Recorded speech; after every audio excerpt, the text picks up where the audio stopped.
Selamat malam, kita berjumpa lagi di Sportcast Nusantara TV. Halo Sportmania, apa kabar? Ini waktunya kita untuk berdiskusi tentang sepak bola. Seperti biasa, saya ditemani oleh Bung Roni Pangemanan. Selamat malam, Bung. Selamat malam. Sehat? Boy. Harus sehat dong, Boy. Harus sehat. Iya dong. Tamu kita teman lama nih, Bung Ropan. Ya kan? Ketua PWI Jaya. Iya. Mantap. Main-main ini. Hampir ke Ketua PWI Pusat. Kita doakan. Hampir. Oke. Saya Bung Kesit. Iya, Bung Kesit. Apa kabar, Bung Kesit? Kabar baik, Boy. Ini dia nih. Kabar baik. Siap. Bos Ropan. Posisi tetap Iya. striker, Bung Ropan. Tetap striker. Pindah ke kanan. Pindah ke kanan. Luar biasa. Senang sekali ada Bung Kesit. Terlalu sulit, terlalu sibuk dia, Bung. Susah kita Susah ketemu. kan? Iya, Nah, malam hari ini kita paksa dia Iya. untuk hadir malam hari Iya, ini. betul. Yang kita bahas tetap sama nih, Bung Novan. Selama Pak Erik masih belum mengumumkan siapa pelatih, maka dunia maya, diskusi, Rame. podcast pasti rame soal pelatih. Betul nggak, Bung? Betul. Jadi jangan salahkan kita semua, jangan salahkan masyarakat, netizen. Iya, iya, pasti iya. bertanya-tanya, mengira-ngira. Ya, Bung Novan? Nah, sekarang malam hari ini berangkat dari berita yang barusan kita baca, mengerucut ke 5 pelatih. Dari 10. Dari 10. Semakin seksi aja. Iya, rupanya bukannya Indonesia nih, Bung Ropan. Iya. Thailand juga seperti kita. Singapura. Cina juga Cina. seperti kita. India juga seperti kita, Iya, ya. sedang mencari. Oke, Iya. mengerucut ke 5. Saya minta komentar dari Bung Ropan. Iya, kalau bicara 5, ya semua tergantung dari Pak Erik sendiri siapa yang tentunya akan berdiskusi juga dengan yang lain kan, dengan PSSI, Exco, BTN, Dirtek, pemerintah untuk bisa menentukan siapa pelatih terbaik. Artinya begini, Boy, jangan sampai kita salah langkah lagi, ya kan? Iya. Cukup ada pelajaran kemarin dengan PK Ya, yang seakan-akan terburu-buru menghentikan STY, kemudian masuk, ya bertemu dengan PK juga di bulan Desember Natal. Yang Ya. hanya dia yang datang, sementara 2 pelatih lainnya yang nggak datang karena memang pada saat itu lagi Natal, ya kan? Mana ada Ya. yang datang nggak hanya PK, jadi nggak boleh terulang. Kalau dari kisah sana nggak bisa lagi, sehingga agak berhati-hati. jangan terjadi Natal, peristiwa Dan Natal lagi. kedua lagi ini kan, Karena jangan bulan datang depan pada hari itu. Desember Iya. nih bulan depan. Iya, karena waktu itu PK itu lagi cari pekerjaan tuh. Jangan, jadi makanya sekarang hati-hati betul Pak Erik untuk bisa menentukan kriteria pelatih yang bagus. Tentunya berkualitas dan harus di atas SDY, harus di atas PK.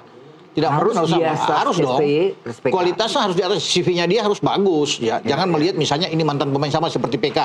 Patrick Kluivert melihat Ya. pemain, oh ini bagus di pemain Ajax, Milan, di Belanda, Barcelona kan. Tapi di pelatih kan nggak bagus, Boy. Nah itu yang terbukti kan. Akhirnya dia berhenti ya. Sekarang pelajaran itu semoga 5 pelatih ini yang mengerucut ini semua punya kualitas yang oke. Bagus lah dari sisi CV mereka oke semua dan Ya. bisa diterima oleh masyarakat. Ya. Gitu. Ya, Bung Kesit juga dalam berbagai forum ya, baik di TV maupun dimanapun di podcast juga pasti juga mengomentar Pasti. soal pelatih. Iya. Nah, sekarang mengerucut ke 5 nih. Pertanyaan sama dengan Bung Ropan. Bung Iya, Kesit punya komen apa? dari 10, infonya dari 10 ke 5. Iya. Tapi yang 5 orang calon pelatih ini siapa aja kan kita belum tahu. Iya. Karena PSSI sendiri juga belum berani untuk memunculkan nama, termasuk juga dari negara mana, begitu. Alasannya sederhana sih, menurut Ketua Umum PSSI, Pak Erick Thohir, takutnya begitu sudah muncul, ternyata mereka nggak mau, begitu ya. Jadi memang nama-nama yang ada, kalau kita asumsikan gitu, atau kita coba comot satu persatu dari berbagai komentar gitu, dan Iya. juga arahan-arahan atau kode-kode, sinyal-sinyal gitu, memang ada beberapa nama yang muncul gitu ya. Seperti misalnya mantan pelatih Jepang, Oke, Nishino, iya. Akira Nishino. Kemudian ada Roberto Donadoni, ada Oscar Garcia dari Spanyol, kemudian juga ada Juan Carlos Osorio ya kan dari Kolombia. Termasuk juga ada Frank de Boer, mantan pelatih timnas Belanda yang dulu pernah sama Pak Erick Thohir di Milan. Inter Milan ya. Nah, itu nama-nama yang ada, tapi kan nama-nama yang lainnya juga ada, seperti misalnya Timur Kapatse, ini juga menjadi pemain yang pelatih yang juga muncul namanya. Yeah. Ada juga pelatih yang juga sebenarnya punya pengalaman tapi umurnya juga udah 70-an tuh, ada Bert van Marwijk. Yeah. Kemudian muncul juga ada nama Park Hang-seo begitu. Banyak sekali mungkin. Iya, jadi banyak gitu ya. Nah, di antara pelatih-pelatih atau nama-nama pelatih yang muncul ini kita kan nggak tahu nih isi kepalanya PSSI ini seperti apa gitu kan. Akhirnya kita hanya bisa menebak-nebak siapa calon yang paling pas gitu. Dan ini juga nggak mudah sih menurut saya begitu. Yang pasti bahwa saya sepakat kualitas pelatih baru timnas nanti harus di atas Patrick Kluivert, harus di atas pengalamannya ya. Sintayong itu. Kriteria itu yang harus dipegang. Soal nama-namanya saya pikir banyaklah pelatih-pelatih hebat yang saat ini dalam posisi anggur. Iya, salah satu indikasi ataupun menentukan pelatih itu adalah berapa budget yang kita punya kan, Bung. Itu dia, itu yang paling penting memang, iya kan? Ini kalau kita berkaca ya, kepada pelatih-pelatih yang ada di negara lain, Roberto Mancini hampir 200 M per tahun. Betul. Bayangin, Bung Ropan. Kalau menggaji di atas 10 M sebulan, aduh berat mungkin. Itu pasti kan, Bung Ropan. Ya. Nah, mampu nggak kita kalau mau mencari figur yang top, CV-nya bagus, punya pengalamannya itu kan tergantung dari fulus kita juga. Ya, kecuali budget kita memang ada. Ya, itu dia. Oke, ya bisa ini. Ada budget yang memang pas, misalnya 100 miliar misalnya. Ada pelatih bagus memang, karena konon kabarnya kan ada dari Australia juga. Mungkin. Iya, Australia. Australia itu ada kalau mantan pelatih tim nasional Australia ada Ange Postecoglou yang pernah di Tottenham Hotspur. Yang bawa Hotspur juara kemarin Liga Eropa kan MU. Dia baru dipecat dari Nottingham Forest hanya 39 hari. Tapi gaji dia kan 100 miliar per tahun di Nottingham Forest dan di Spurs. Bisa nggak misalnya? Tapi itu pelatih bagus. Kalau bicara pengalaman kan dia semua sudah banyak pengalaman. Ya, pelatih yang oke kalau bisa dikatakan. Di Marinos juga dia pernah menangani ya. Jadi ya kalau bicara bisa dapat dia, Postecoglou itu yang luar biasa. Cuma yang Om Boy bilang itu semua terkendala dengan gaji dia.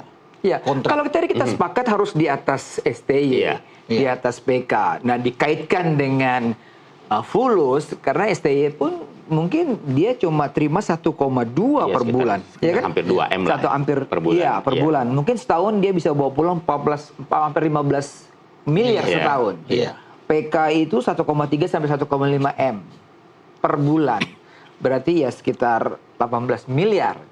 Dan kita pun harus bayar cicil kan? Iya, karena misalnya diputus itu kan. Bayangkan, range-nya kan segitu, Bung Ropan. Kalau kita mau mencari pelatih yang hebat, yang mungkin bagus, harus jauh dari di atas. Karena dengan Louis van Gaal aja sendiri kan sudah 75 miliar per tahun. Berarti kita mesti kasih keluar sekitar 7 M bayar dia per bulan. Per bulan. Per bulan, apakah sanggup? Bisa. Atau kalau ada nego-nego ya mungkin 5. Dan itu baru pelatih, belum tim kepelatihan ya kan? Ada asisten. Belum lagi mungkin ada bicara soal bonus-bonus kan, kalau menang atau apa, kalau masuk Piala Dunia atau apa semua kan mungkin akan dibicarakan. Cuma kalau memang pelatih sudah di atas 70 ya harus berhati-hati lah. Kalau boleh di bawah 70. Kalau ini bicara usia. Bicara usia. PSSI juga harus bisa melihat itu. Jadi ada warning juga, jangan misalnya kalau Van Gaal kan 74 dan udah sakit-sakitan juga. Jadi ambil yang fresh lah. Kalau masih di bawah 70 masih enak.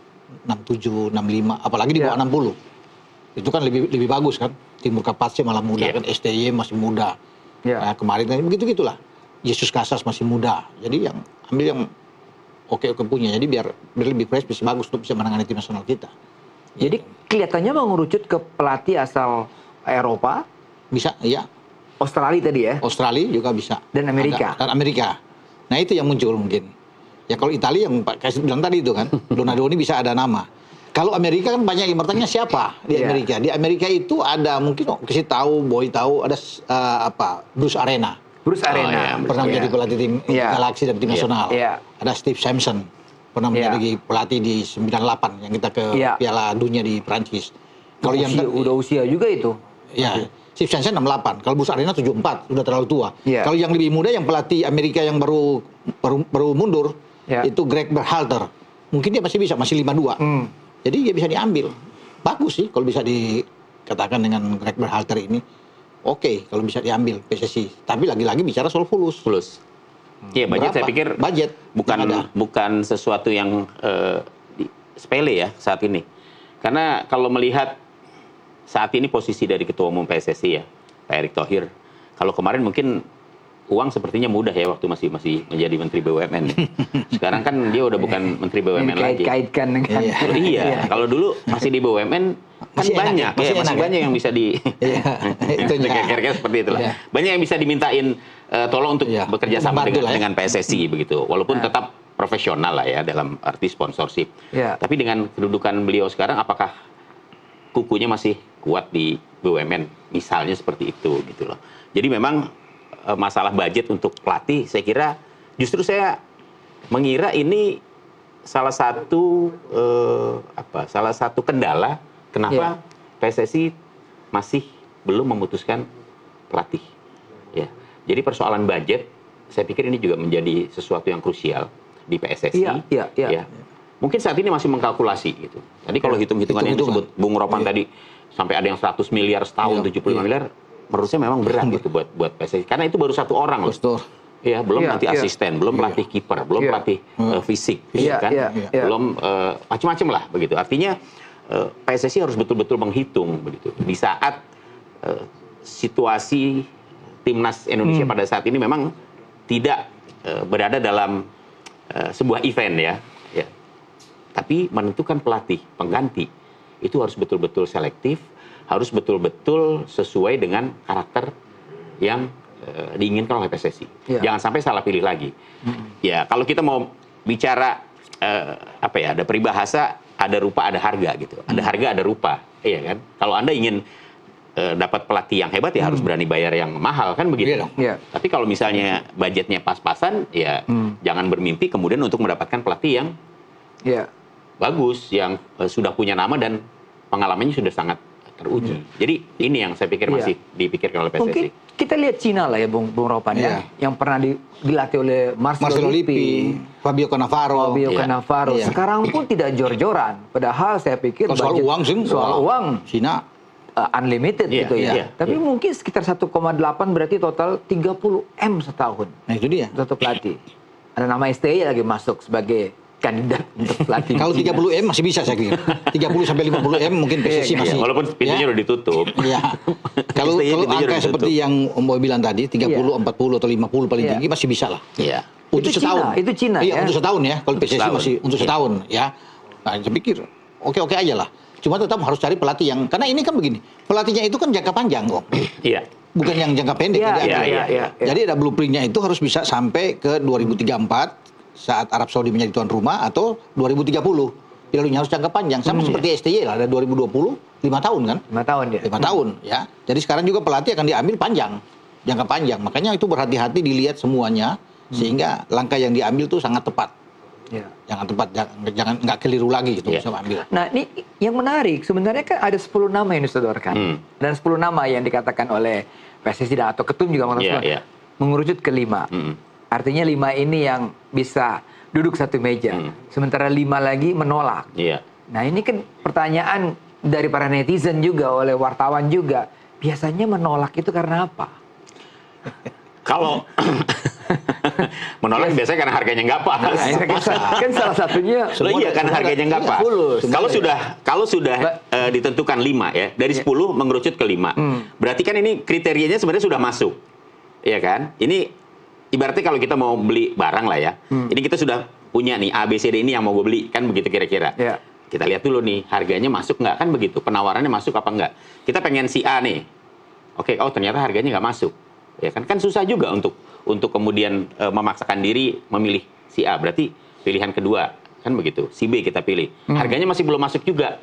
Ya, pilih yang ke C. Berharap dari 5 itu ada salah satunya yang kemudian sesuai budget. Kan begitu. Nah, masalahnya sekarang berapa kekuatan PSSI untuk menghadirkan pelatih baru? Kekuatan dalam sisi finansial. Kan itu yang harus dipikirkan. Tadi saya bilang, mungkin kalau kemarin nih waktu Pak Erick masih Menteri BUMN, mungkin lebih enak dia ngitungnya gitu kan. Makanya dia berani ngambil Patrick Kluivert, cepat gitu kan. Kalau sekarang kan, ya selain kalkulasinya harus matang, menurut saya ini juga karena tidak ada agenda yang akan dimainkan oleh tim nasional. Jadi nggak perlu juga buru-buru. Oke lah, kita terima alasan PSSI untuk tidak terburu-buru karena tidak ada agenda yang memang akan dimainkan oleh timnas ya. Karena di bulan November ini kan FIFA Matchday-nya diperuntukkan untuk tim U22 yang akan mengikuti SEA Games. Mungkin tidak ada tim saya tambahkan senior. Mungkin dari 10 itu 5 yang nggak bisa, mungkin dari harga mereka nggak cocok sehingga mereka mungkin tersisi. Nah sekarang tinggal mengerucut 5. 5 ini masuk sebenarnya. Dari segi harga itu mungkin masuk. Oke, kita stop dulu. Iya kan? Ya, kita bahas setelah pariwara berikut ini. Bung Gesit, Bung Ropan, kita kembali Tetap di Sportcast Nusantara TV.